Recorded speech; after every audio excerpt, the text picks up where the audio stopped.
The first thing that we need to understand and wrap our head around is what is a source. And when we're talking about a source, we mean any place that you might draw information or an idea from. It's any place that you might get data from, and it's also any text, and by text we might mean written, we might mean audio, we might mean visual, we might mean audio-visual. Any form of source or text that you use to present an argument. So there's some obvious things that we commonly use as sources. We often use books as sources. In academia, we often use journal articles as sources. We might use websites. And then there's lots of other things that we might use as sources as well. Things like reports from government, interviews, blogs, YouTube videos, documentaries, websites, such as Twitter, social media feeds, magazine articles, podcasts, films, TV episodes, newspaper articles. I've put together a list here, but this is far from a comprehensive list. This is just to give you an idea of the vast range of things that we might consider to be a source. When you're doing work during this course, you may often come across people telling you that you should look for or draw upon academic sources. Now, this raises the question of what is an academic source? Well, simply, in its most basic definition, an academic source is usually written by an academic. But there's more to it than that. It's not just that we're telling you to go out and find something that an academic has written. What is important about an academic source is that it has gone through a process called peer review. Now, peer review is something you may have heard people talk about, but it may not necessarily have been explained to you. So I just want to quickly explain what peer review is. When an academic is going to publish a journal article or an academic book or things like that, what happens is they submit it to the press, to the editors, and then the editors send it out to other academics, often without the academics knowing who has written the original. And so the academics read through it and assess whether or not this work meets the bar of being critical, of being analytical, of having employed appropriate academic methods, enough for it to justify being an academic piece of work. They are not saying necessarily that they think that the author is right, but what they are saying is that they believe that the author has followed academic good practice, has drawn on the sources that they should be drawing on, has used accepted research methods, has drawn conclusions that can be drawn from the material that they've looked at, can reasonably be drawn.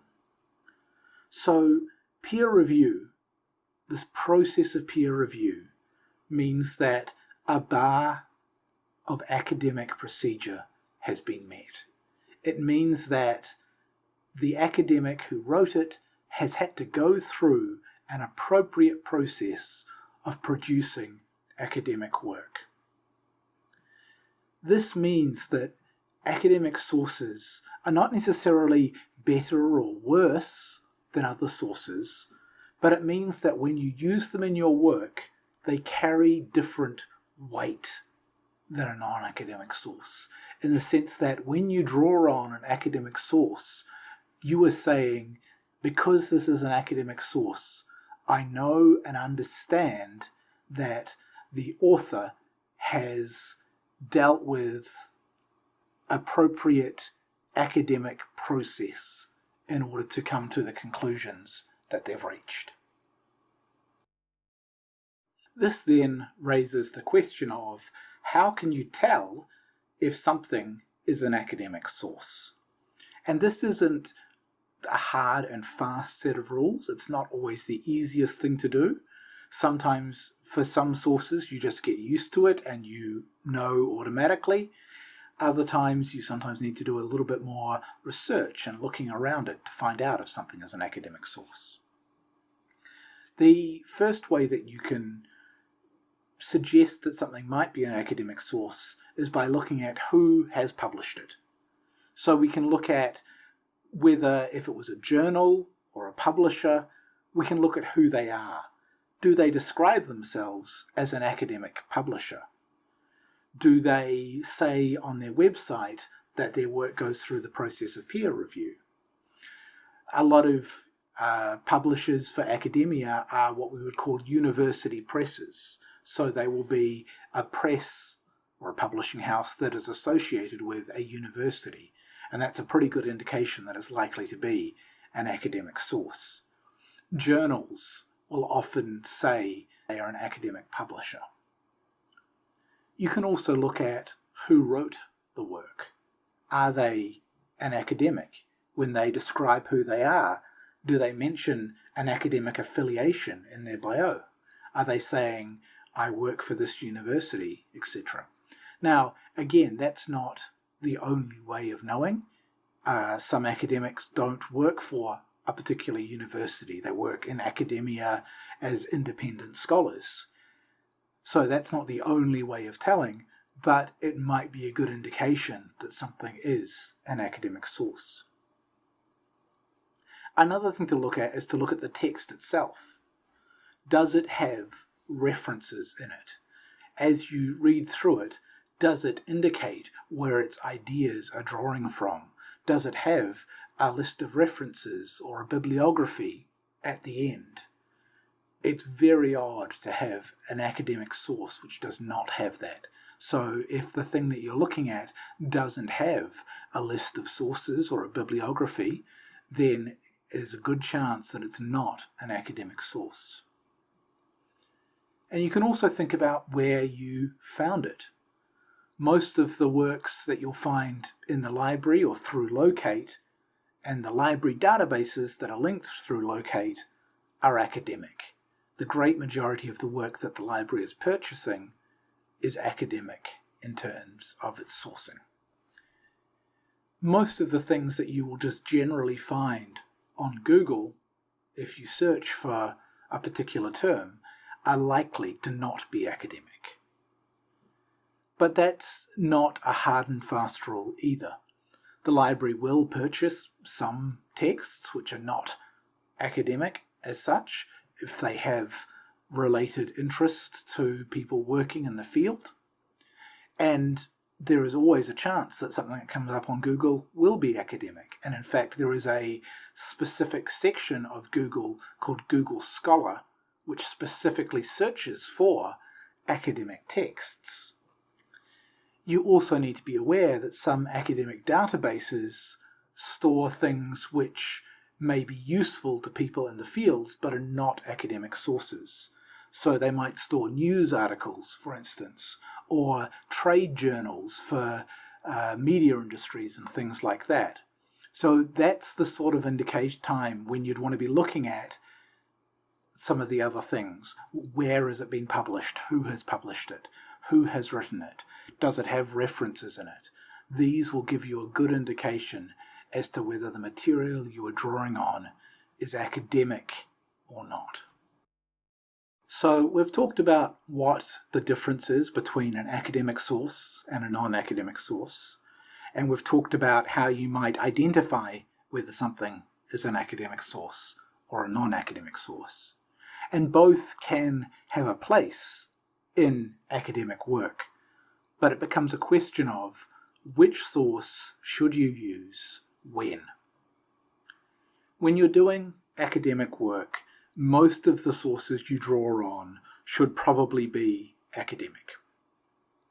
But there are times when drawing on non-academic sources are useful. So you might draw on non-academic sources to help to support facts. So if you wanted to draw on a news report to show that something specific happened at a particular time or on a particular day. You might draw on official figures that have been released by a government or a company. Those aren't academic in their sourcing, but you can use them to show or prove fact. Or you might draw on non-academic sources to show that people are talking about something in a certain way. If you want to talk about the ways that people are talking about nation or identity online, those aren't going to be academic sources when you draw on them, but you're using them effectively as a case study. You're using them as a text, and you are then applying your analysis to them. So those are where you might use non-academic sources. On the other hand, academic sources have some very specific uses as well. When you are wanting to support your argument, this is when you would draw on academic sources. So if there is an academic concept that you're drawing on, then that's where you want to use an academic source. If you're building a framework for an argument, then that's where you want to use an academic source. If you're wanting to show how the ideas that you're talking about or similar ideas have been discussed in an academic context, then that's where you want to use an academic source.